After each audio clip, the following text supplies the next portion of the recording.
Hey everyone, welcome to another episode of the Fantasy Football Fallout. I watch every game of every week of the whole entire season. I do a lot of NFL betting. I do a lot of, I write books. I write the Fantasy Football Almanac, all that stuff. I've been saying that in the whole series, so if this is like your fifth video that you watched, I'll try not to say it too much going forward.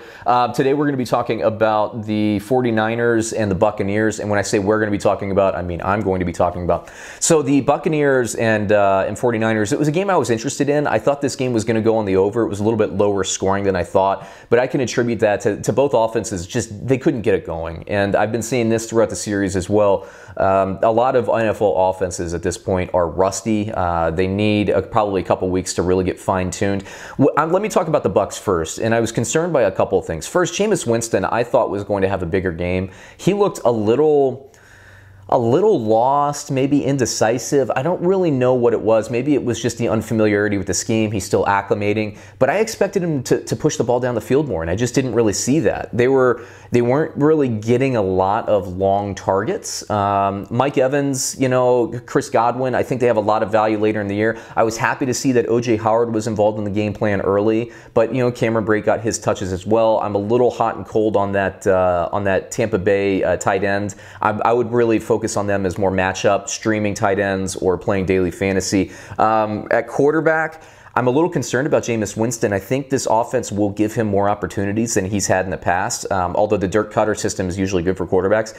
I think that he should have deeper touchdown capability, but maybe he's a wait and see for now. If you have him on if he's your starting quarterback at this point, maybe look to the waivers and see if you can find somebody else to plug in until Jameis Winston really hits his stride.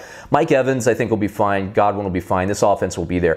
For the running game, I was surprised because Peyton Barber just didn't really play that well. And Ronald Jones, who hasn't looked good in preseason or last season, actually looked like the more explosive back. You need to pay attention to him. If he's available on waivers, he's going to be available in probably half the leagues out there.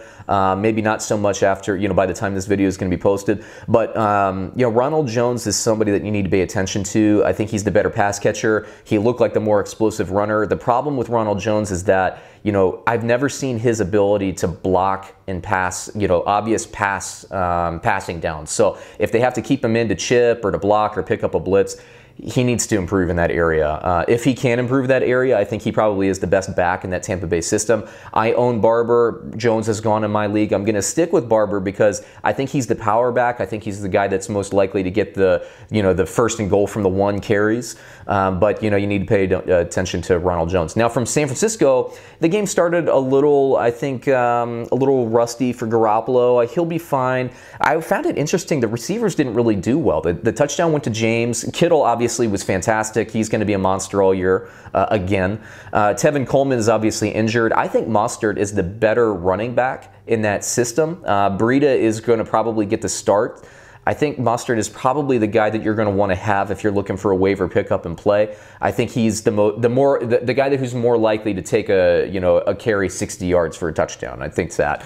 Deebo Samuel looked really good running routes, but he didn't get a lot of play. So if he's available on waivers in your league, he's probably one of those sneaky waiver pickups. If you missed the round of receivers this week already, Deebo Samuel is a guy that you can get. He's probably still out there because he didn't have a statistically impactful game, but he can be out there for you, and I think he'll be valuable. Jalen Hurd, he's still having, I think, he's a back injury, but he's still out of the lineup. When he comes back, I definitely think he's going to be a factor. The San Francisco 49ers are deep at receiver, but I think these rookies will take over later in the year. I'm not really big on Goodwin, James, and Pettis I was really excited to see, but he didn't really flash so much either. Let's just chalk that up to rustiness. Let's see what happens. Let's see what happens in a second and a third week, and then we can wait and see on him. If you have him on your roster, keep him. If he's on waivers, you don't need to make a waiver play yet unless you're really weak elsewhere and you can spare the spot. But there you go. There's another episode of the Fantasy Football Fallout. Please subscribe to our channel.